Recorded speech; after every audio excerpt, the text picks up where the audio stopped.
So good morning, everybody. Good morning. Thanks so much for being here. Thank you, .org community, for having us. Really appreciate it.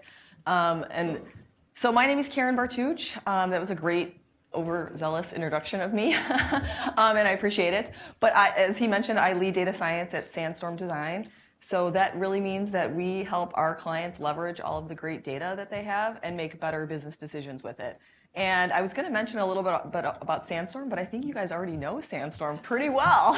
I saw Sandy's picture all over everything. So Sandy Marcico is the CEO and founder of Sandstorm. We're a digital brand experience agency here in Chicago. Amanda Heberg, many of you know as well. So good, you guys already have some good familiarity. So I'm happy to be here. This is my first year. I'm really excited. And I love associations. So I started my own association in 2009 and led it for 5 years. It was called the Women's Tactical Association. It was dedicated to females in law enforcement, so I love associations. Special place in my heart. So I've got 30 minutes, so we're going to jump right in.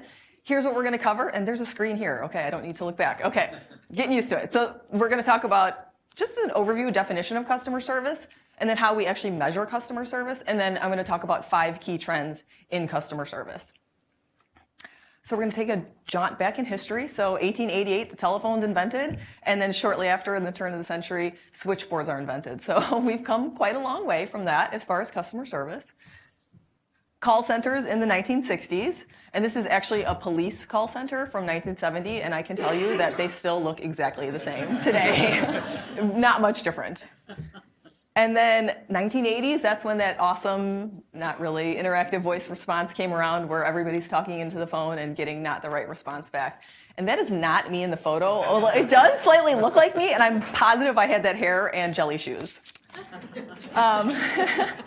So fast forward to today, where cell phones and digital access are ubiquitous. And so that's really where the 24/7 world is coming in. So I'm also a bit of an academic, as they mentioned, and so I do like to start with definitions, just so everybody knows we're talking about the same thing. Not to insult you, I'm sure you guys know what it is, but I went to the scientific literature to pull what the exact definition of customer service is, and it's the assistance of advice provided by a company to those people who buy or use its products or services. So although we've come a long way, 20, 30, 40, 100 years, the fundamental definition is still the same. And that manifests itself in several different forms, depending on your industry or the type of association or company that you have. And it could be a call center like we showed, it could be the product, the service manual that comes along with the product, it could be brick and mortar, it could be your salespeople, it could manifest itself in your ads. But then that whole bottom row is all digital, and that's obviously what we see today. So it's email, it's online chat, it's your website, it's social media. And that's again where that 24/7 is coming from. So as I mentioned, Sandstorm is a digital experience agency. So we like to frame everything, a lot of things, in experience, customer experience, user experience. And so if we're to compare customer experience and customer service, here's what that looks like. So customer service, very reactive. It's a single point in time. There's some sort of problem that somebody needs some help with. But if we look at customer experience, it's very proactive. It's more prevalent. It happens across the board, not just at one point in time. And it's really part of the entire perception of the company. But then the things that bring it together are that it keeps customers returning, which we all want, members returning, and then it benefits both the customer and the company. So with all of that being said, I'm going to go ahead and say that customer service is customer experience, especially in the association world and a member and membership-driven organization. Customer service is customer experience, and that's how you're going to differentiate. And in fact, the research says that 2/3 of your company's competitive edge in the market is based on the experience that you deliver to your customers. All right, so that's a great definition, but how the heck do we measure customer service? It's a very nebulous concept, and how do we measure it? So again, I look to the scholarly research, and there's a model out there that some of you are maybe already using. It's called the SERV-Quality, and there's 5 dimensions on how you measure customer service. This is where I need my notes for a minute. So we've got the tangibles, which is the physical location, things you can touch and feel. Your equipment, the appearance of the contact personnel, marketing materials, your website. Again, things that you can touch and feel. Then we've got the reliability, which is your ability to perform the promised service dependably and accurately. Responsiveness, your willingness to help customers and to provide a prompt service. And then assurance, the knowledge and courtesy of your employees and their ability to inspire and trust confidence. And then empathy, and this is where I feel like the airlines maybe don't do so well. It's your caring, individualized attention that the company provides to its customers. So people want to know that you understand their frustrations when it comes to customer service. And today, just merely satisfying customers is not enough. Customers are really expecting a high level of service. And so if we look at those measurements, if you're just meeting the expectation, the customer's going to be satisfied, which is like, okay, that's kind of table stakes. Everybody's doing that. But when you're exceeding the expectations and the customer's really happy, you're going to be delighting your customers and your members. And that's really where you want to be, is where you're actually delighting people. And they want to come back. They want to come back and speak to you. They want to come back and buy more things or have that experience again. And in fact, people actually pay for a better experience, but they don't always get it. So the majority of people, 86%, said that they will pay for a better experience, but only 1% feel that vendors actually deliver that. So why do we care about customer service? I mean, it's sort of intuitive, but again, looking to the scientific research and what that says is that when you have a satisfied member, it's going to lead to more recognized value and that competitive advantage. As we said, 2/3 of your competitive advantage comes from that customer experience. You're also going to have member retention and loyalty. And then, of course, which we all like, increased revenue and profitability. And going from the universal rule that it's better to keep a customer than have to go out and get new ones, same applies here. You want to have those satisfied members and not have to worry about attrition or having to go out and attract new members each year. And so then on the flip side, why do we care about dissatisfied members? Because they can cause real damage to the brand and to your reputation. And they can also decrease your revenue and profitability. And in fact, when someone is dissatisfied and they make a complaint, they are likely to tell word of mouth 9 other people. And this is, again, from the scientific research. And this is an actual complaint, by the way, from a travel website. Somebody went on and complained about their vacation, that the beach was too sandy. I'm not sure what somebody was supposed to do about that, but that was an actual complaint. That's why I kept it on there. I thought it was kind of cute. But so they'll tell 9 other people word of mouth. But then if you think about the digital aspect of that, and online and reviews, that's infinite. That number's infinite. And there's no going back really from that. And so there is some good news though. So, because you can't always keep all the customers happy all the time, and there's going to be sometimes issues. You can recover. So if you have a dissatisfied customer, you do a good job and convert them to a satisfied customer, fix the sand, I'm not sure how you do that. They will go on to actually tell 5 other people about the great service that they received, and they're more likely to come back actually than a non-complainer. So sort of interesting, and that's from the scientific research. Okay, so what's trending? So this is great because Tom, my friend, teed it up pretty well on some of the things that he mentioned. So we're going to talk a little bit about chat. Chat's where it's at. Social media with a twist. Okay, Google. Machine learning and AI. And then we're going to talk about data, which is my favorite topic.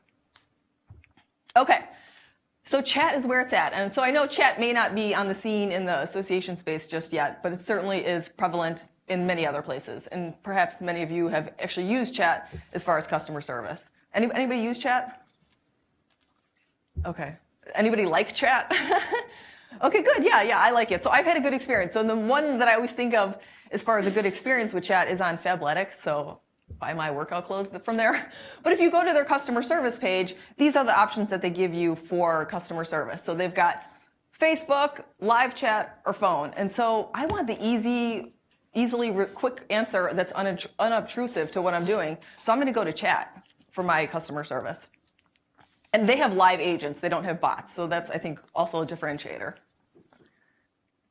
And so again, customers are preferring the chat method because they're getting immediate answers resolved on the spot. So something that could take days over email and misinterpretation, and you don't have that immediate connection, can take days, where this can take just 5 minutes.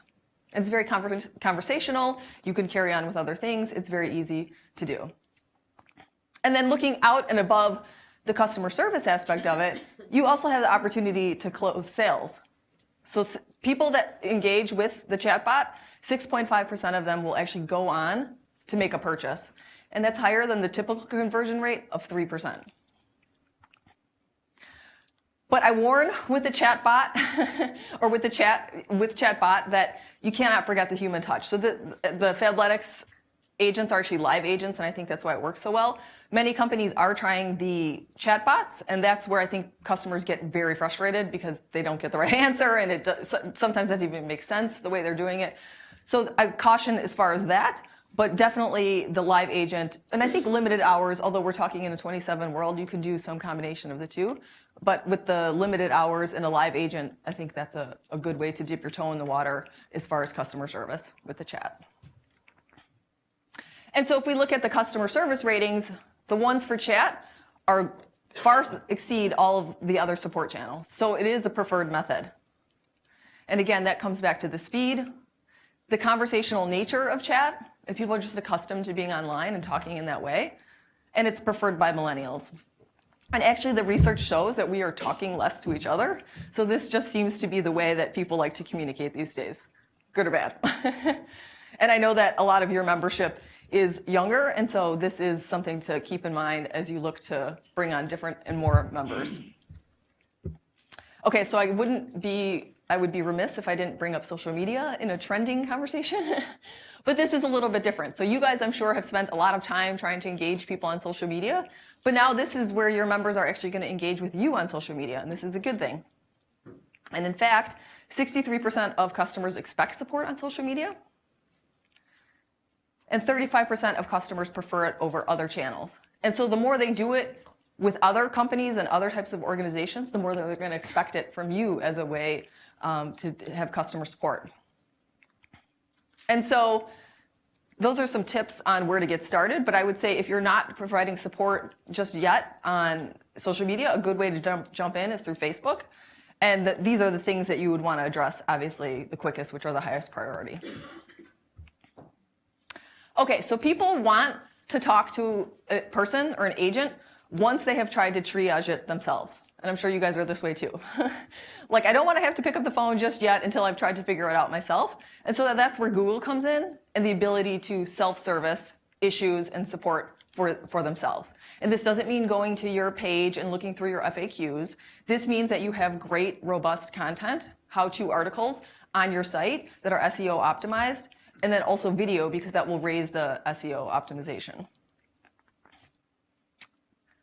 And so this frightens me a bit because my husband actually goes on YouTube to like fix appliances around the house. And it frightens me. He's zapped himself a couple of times, but it is a good way for your members to self-service for themselves rather than having to actually go direct to the chat or pick up the phone and call. Okay, so machine learning and AI. So machine learning is a subset of AI where you train a machine to make predictions based on inputs that you put into it.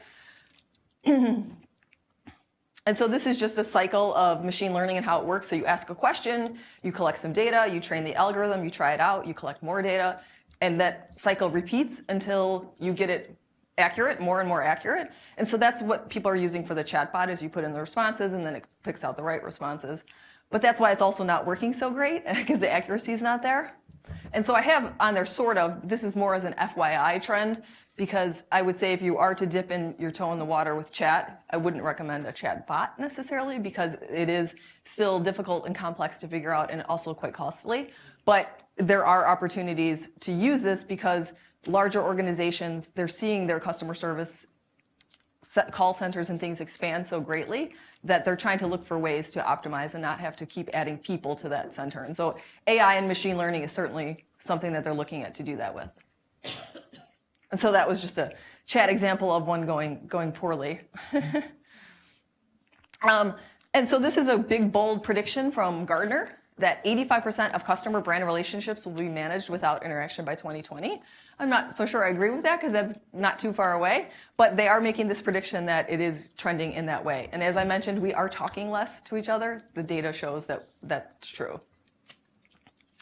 So lastly, it's all about the data, of course. And Tom mentioned the metrics that he manages, but if you don't have a data strategy in place today, I would say you're wrong. And that's something that we help our clients with today, is to help them figure out what data is available, what their goals are, and how we can help them take advantage of that. And the same goes with customer service. How can you actually service your customer if you don't know anything about them?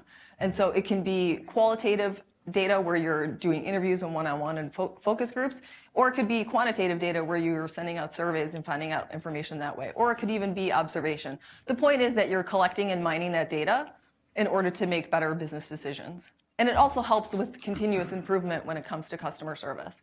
And so we want to go to a place where we can say, look back and say what has happened, but what we really want to do is be able to look forward into AI and say what will happen in the future. And so by 2020, 40% of all data analytics projects will relate to an aspect of customer service. I actually think that could be higher. I would switch that with the other one and say that this is actually could be higher. We're certainly seeing that in our business as well. Okay, so here's a recap of what's trending. Chat, social media, Google, machine learning, and data. And I think you're going to hear about data later on today, so that's great. So I talked really fast. Any questions? Okay, great.